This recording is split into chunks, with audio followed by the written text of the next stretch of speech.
Hello everyone, welcome to my channel. It's Kim here, and today is a flip through of a journal. And if you read the title of this video, it says something to the effect of the 100 journal project. And this is, well, it's technically not journal one, but it's the first journal of this series of videos. So it's journal one. As far as what you've seen, it's journal one. So my plan is, well,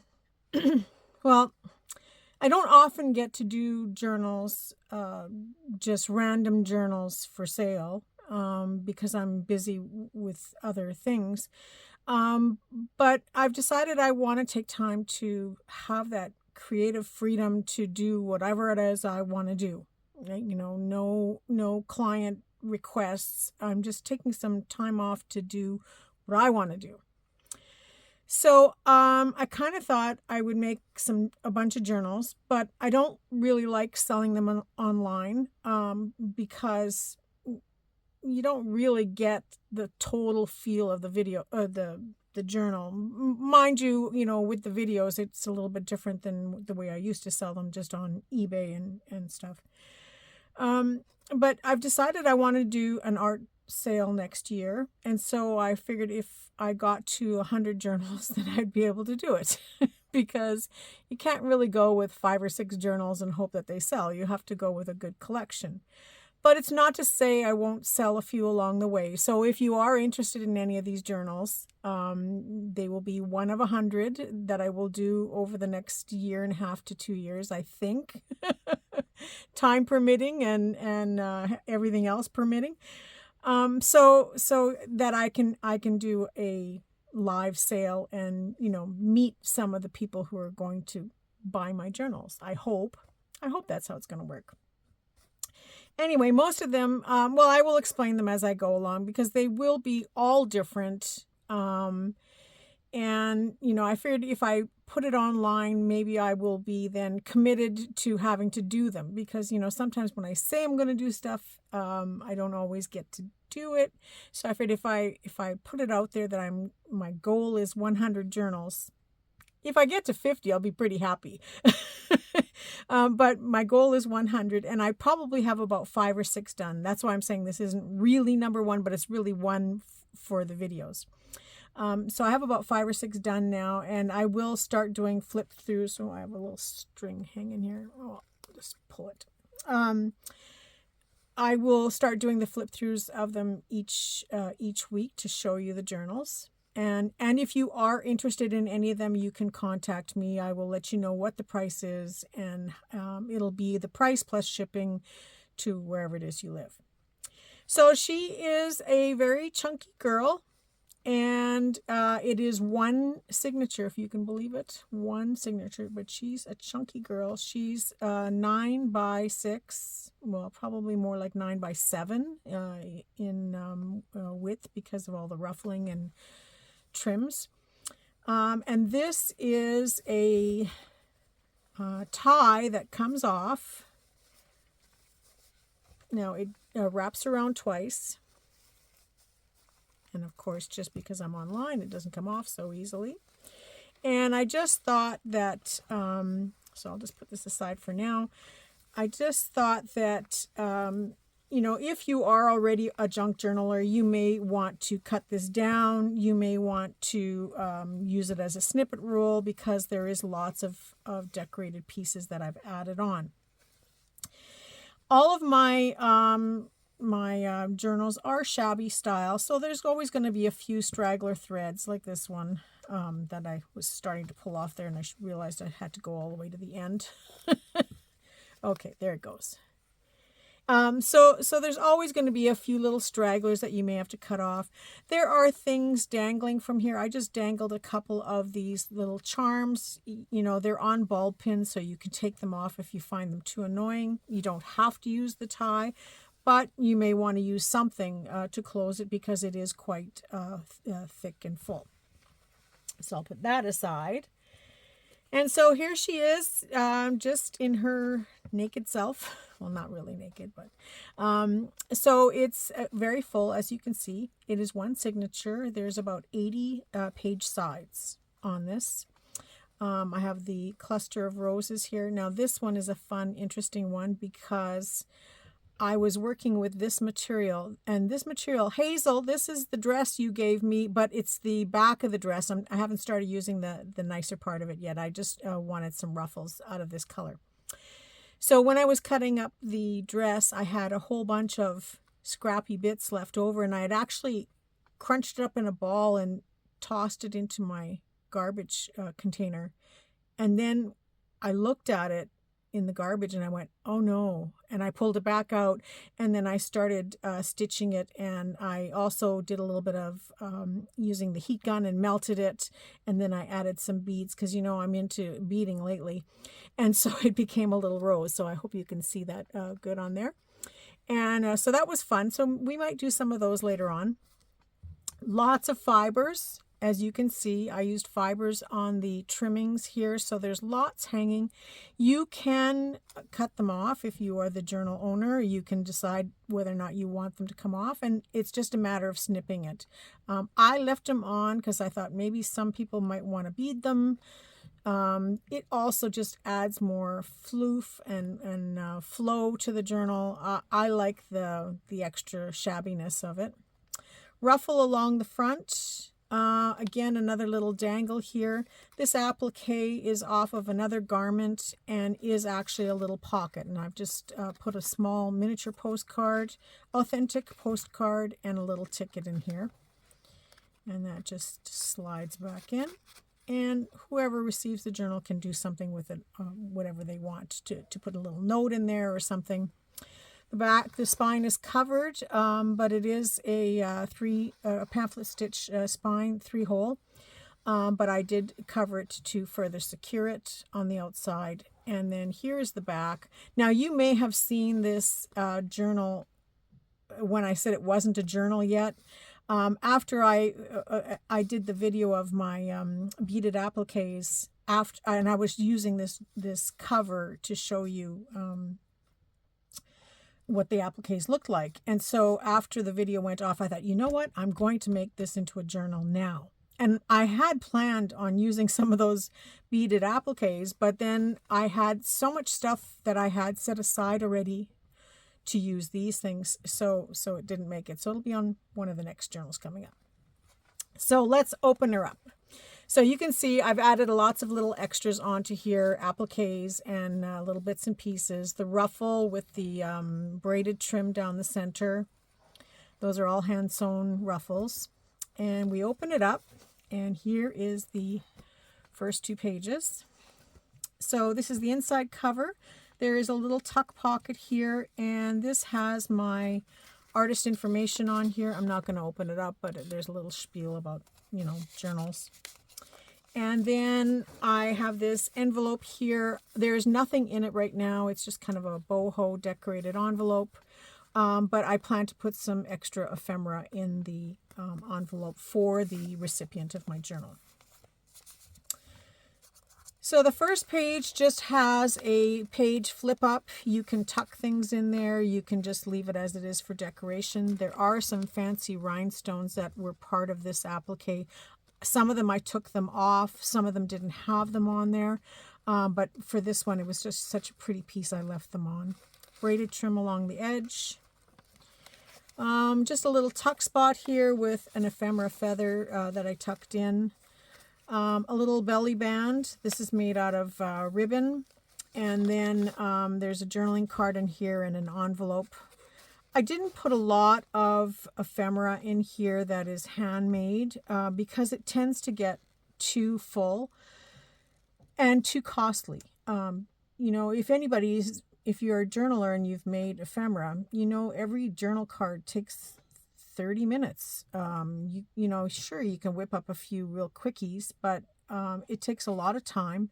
And I used to put 50 to 100 pieces of ephemera in a journal. And I just said, you know what? It's too costly to do that. And it makes them too chunky.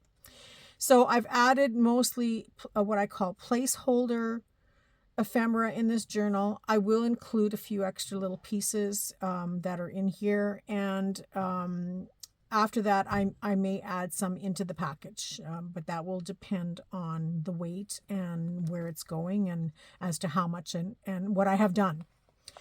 But there will be always extras, and like I said, the little envelopes will be full of extras as well. I may fill the envelopes and put them on the outside of the journal so that they don't bulk it up anymore, and then the person can decide how they want to use it.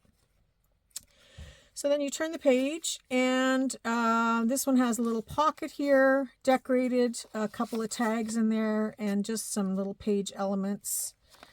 I have another little tuck spot here, and just a butterfly sticking out of it, and some lace trim. And this was a scrapbook page that just had a really nice color design that complemented this journal. Another pocket here with 2 tags. This is the same paper that I used on the inside covers, just as an extra stability kind of thing. There's a little tab on the side, sort of a place marker. Turn it over, there's a certificate paper, and this is a floating pocket, sort of a floating journaling card. There are 2 spots on here. So yeah, I said no real ephemera, but I did put some in here, I forgot. There are 2 little cards in here that are just little cards to write on. And this is just clipped on with a paper clip so that you can take it out or put it in a pocket however you like. And you flip it over, just a blank page. This is an envelope from 1942 from Maria Bostwick from, I don't know, Texas. She's from Texas. And it was to Mrs. John of the same name, to Mission, wherever that is. Mission, Kansas. So 1942. It's an authentic envelope, but I just have a piece of writing paper inside to write. And it's just on a printed digital paper. Coffee stained on the other side.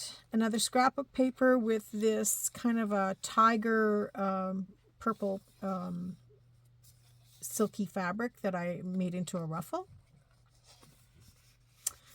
So yeah, the scrapbook paper, so it's just the plain on this side, and then a little flip that you can use as a tuck spot with plain writing paper. Most of my journals, I leave a lot of blank pages because to me, a journal is meant to be written in. So as much as I like the decorated pages, those are the pages that I usually put stuff on, and I like to leave the blank pages blank so that you are encouraged to write on them. It's not to say I won't put something like this here.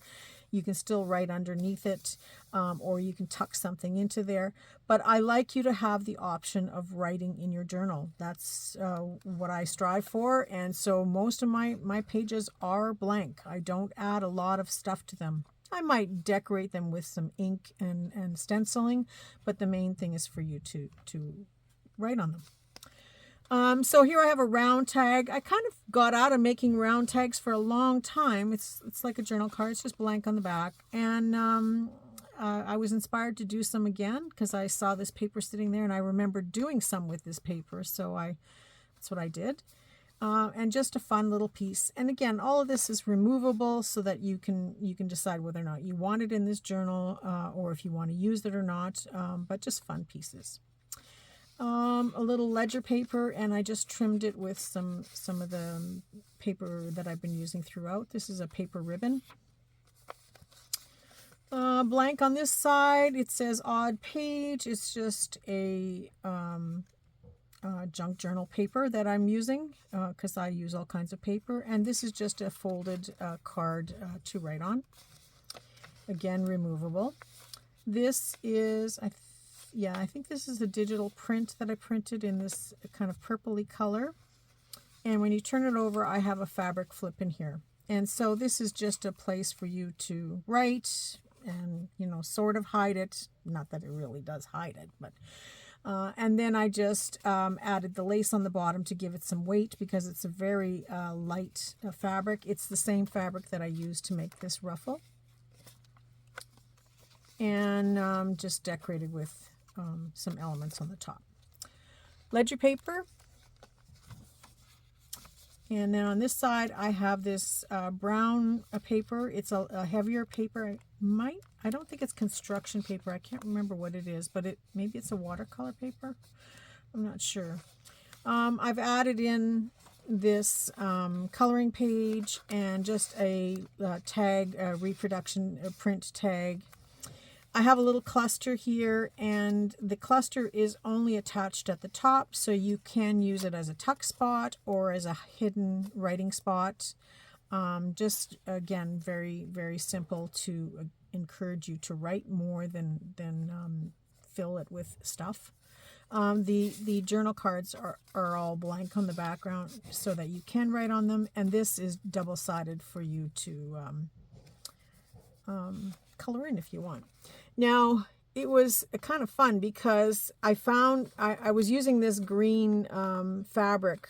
I hope you can see the fabric there. And it had these little dots and flowers. So when I found this, I went, oh, that kind of matches the fabric.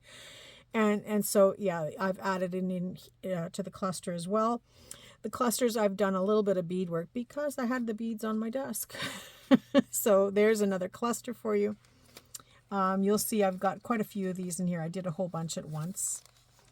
On this side, just one of the standard book page tuck pockets. This is just an authentic postcard. I don't know what it says. Villa Adriana, whatever that is. So it's just an authentic postcard with a couple of ephemera pieces. This lovely lady here is just a flip up, and it was music paper, and I didn't really know what to put on here that would encourage writing, so I just gave you a little hidden spot to fill in. And on this side, now this is where I say, when it's paper like this that's written on, this is where I put the other types of pockets and stuff so that, we're not losing writing space. And so this has got a paper bag in here with a cluster. The cluster is liftable, so you can tuck something underneath it. I have an authentic postcard here from 1942. I believe this one is 1940. So yeah, you could tuck something small under there if you wanted, as well as use it for decoration. I'm all about value for your money. A blank page to write on.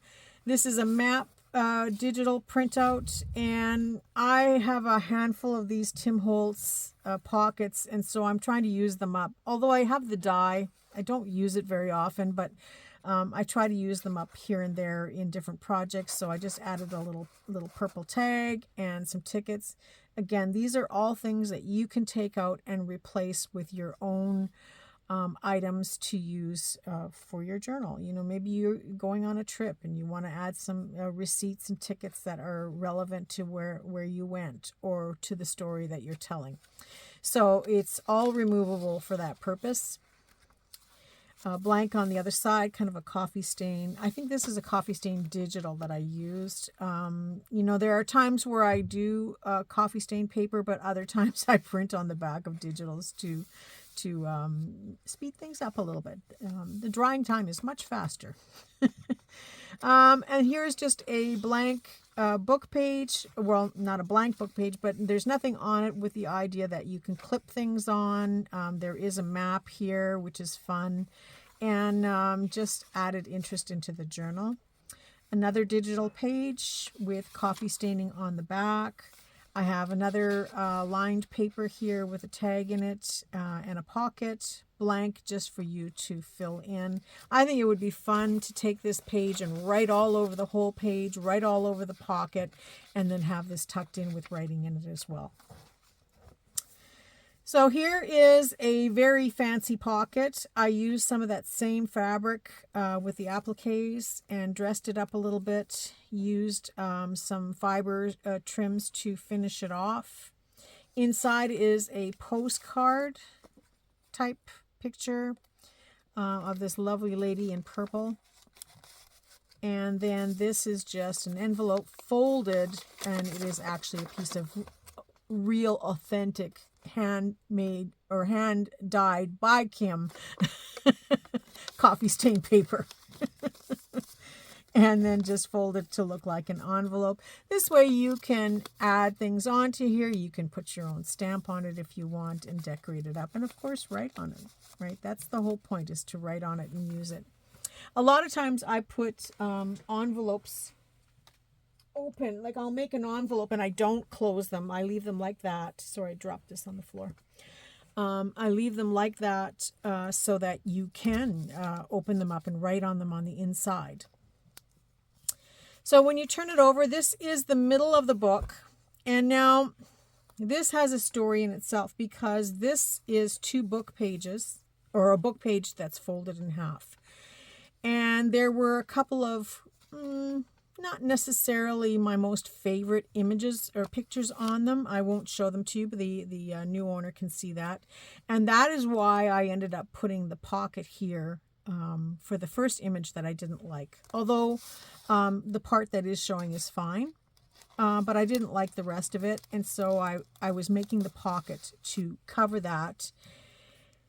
And then I realized, well, I had to make something to go in the center because there was another undesirable picture on this side. And I've done this book in the, the mirror image of itself. So this half matches this half almost 100%. There are a few adjustments as far as pockets and what I put in them.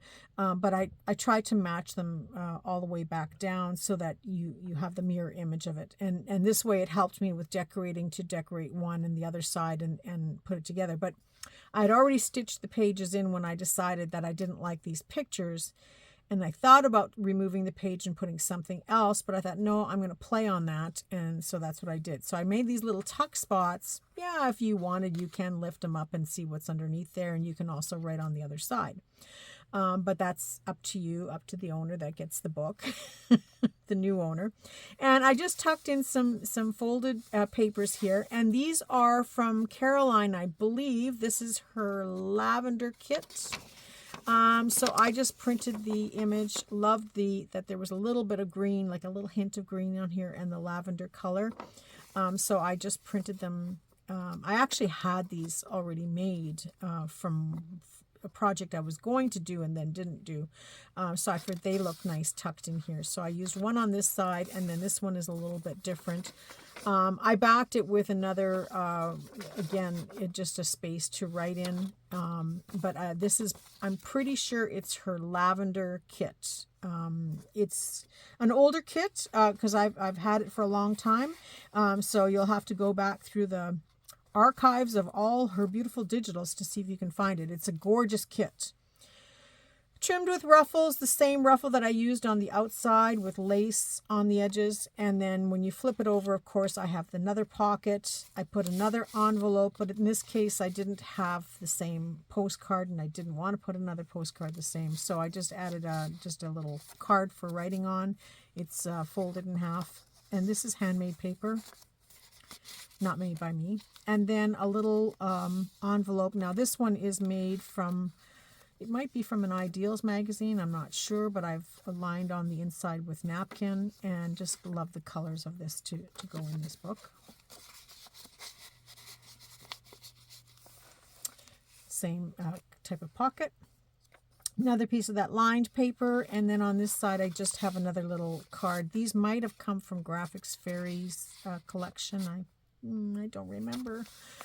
There are a few threads hanging in here still. Another faux coffee stain on the other side of that page, and there's the book page, and there is another the other side of the map. This is a different pocket again with a couple of little tuck spots in here where I've added a few things like this feather, and then there's a larger top pocket as well. Another writing space. This is another paper bag. I have a placeholder tag here in this foiled paper. and it's just tucked into one of these clusters that I've made. And all of the clusters have this little bit of beading on it. Inside the bag is just a handmade envelope that you can fill with any goodies you like.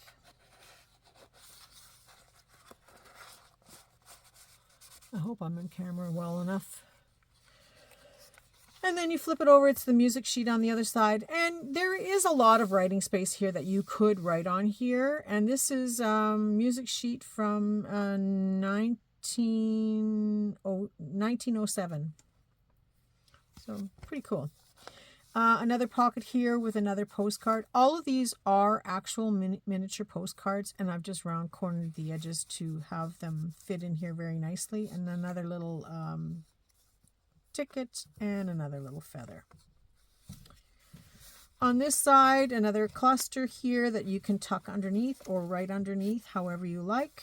And I just added this page in here. It's folded. There's space to write on. It's kind of it's like a parchment type paper with these decorations on them, and I thought it was cute. The unicorn I thought was cute. And loved how it matched the browns here in this coloring. Ledger paper, another flip. As I said, everything was done kind of in mirror image. Not exactly 100%, but as close as I could to it. The digital paper, that blue paper again, and this one's got a folded file folder that you can write on. A ledger paper, and here's that another circle tag on the back side of this paper, which is tea stained paper, authentic. And another little flip up or decoration. And then here's the scrapbook paper with the decoration. So this paper is light enough that you can write on or you can glue a picture on. And the book is fat. It's overflowing. But if you take a lot of this thicker ephemera out of here, then it gives you a much thinner book that would probably close quite easy. And then, you know, you can, of course, put your own ephemera in as you choose. But I put it in as placeholders for you to have something to look at, and then you can decide what you want to keep in the journal. So this one is trimmed again with that same silky fabric. This fabric was so horrible to work with, like it just frayed. So I literally had to burn each piece, each strip. I had to burn it right down both edges so that I could stitch it. And yeah, it was quite a bit of work, but I love the results afterwards. But it, you know, it had to actually physically burn it along the edges. I used a soldering iron and burnt the edges just so that it would not fray. Faux coffee stained paper on the back side of a digital, and this is another envelope, authentic, from 1937 from New York State, going to Albany, New York, from somebody in New York. Pretty cool, and I love the stamp on here, and I love the color of it. So it was kind of like, ooh, I like that. Blank on this side, and this is the certificate paper with another one of those pockets. This is where, I mean, like, these are pretty thick. You may want to use them in another journal or have them on the outside or something, because they are pretty thick, but you could take the smaller elements and tuck them in the little pockets that are along the way. Blank with a little bit of decoration, and then another pocket on this side with a couple of tags in it and a little tab on the edge of the page. Blank, I love saying that, blank, with the lace trim and a tuck pocket. And this is also a piece of Caroline's. This is from the same lavender kit, and I just put some, you know, it was backed on the other side. So great spot to write on, or, you know, it just complemented this so nicely. So thank you, Caroline. I love this kit. I should really do something with it. I just haven't got there yet. This was to complement whatever I put on the other side. What did I put on the other side? Oh, I had this belly band here. Oh, with a it had a pocket as well. So in order to complement it, I put this flip out. The butterfly is just attached with a paper clip, so you can take it out if you like. Another little sort of a tab on the bottom. And then this tucks in a couple of a bookmark and a little coffee stain tag. And then you flip it over. Here we go. And a larger belly band on this side, and another piece of Caroline's. I've got this paper clip in here. There we go. Another of Caroline's digitals, and it's made into a journaling card. So I just took this and added some paper onto the back to make it a really nice sturdy journal card. And then I just clipped it in for the sake of the book so that it would not float around.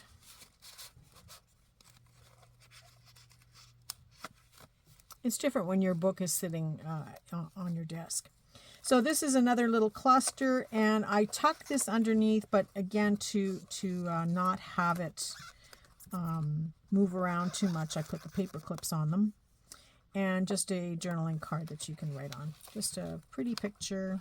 Love the purple with it. And just a paper clip to hold it in place. Flip that over, and then there is another flip just like on the front, so you can use this as a tuck spot. Another pocket on the back side, and this time I give you a copy of something that I always love, and that is the poem Desiderata, one of my most favorite poems in the world of all times, and it's just words to live by. And if you're familiar with the poem, then you'll know. But just words that I love, and I try to always include one of these in my journals when I send them out, because it just reminds us of how to be good, and it doesn't take much to be good. Another little envelope that will be, again, filled with goodies, and it's decorated on the back side. So these are things, again, that you can take out if you don't want them in the book, but they are there for you to enjoy or use. So that is my journal. And like I said, she is a full one, but it's because of all the ephemera that's in there, definitely. And then I just take the tie and wrap it around, starting at the back.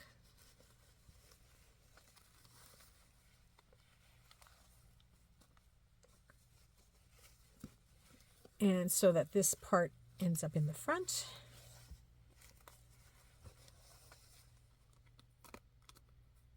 And she gets put back together. So just a little bit of adjusting, but I'll do that off camera. Anyway, so that's it. I hope you enjoyed this. So this is journal 1 of the 100 journal project. So that is my goal. And I don't expect it to be in a year, because that would mean I'd have to do a journal every 3 days, and that's intense. So because I get bored really quickly.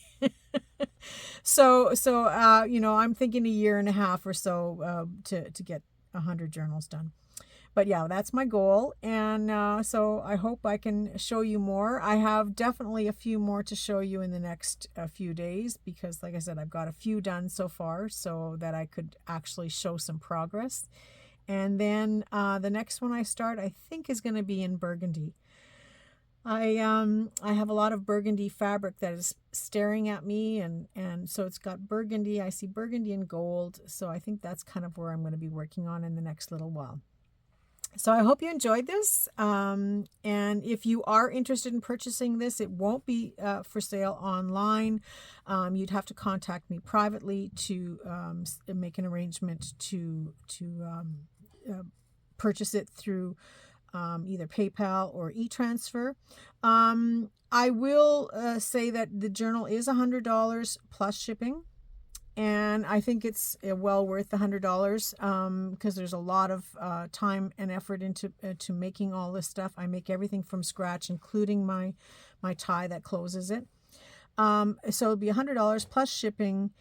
So please contact me if you are interested. I ship to both Canada and United States. Not to say I wouldn't ship to Europe if you're willing to pay the prices for shipping. And just to let you know, in the United States, that the price is in Canadian dollars, so it probably would work out less for you than the $100 plus shipping. But yeah, let me know. I will also consider, if somebody wants to make installment payments on it, I would take up to 3 payments with the bulk of it being in the $100, and then the last one be, maybe the 2 payments of 50, and then the last one being the shipping. So if you are interested, you can send me a private message either through Facebook, or if you have my email address, which is, I think it's on my YouTube about page, then you can contact me through there as well. Thank you very much for watching. I wish you all a very creative day and a creative week, and I look forward to seeing you all soon. Bye for now.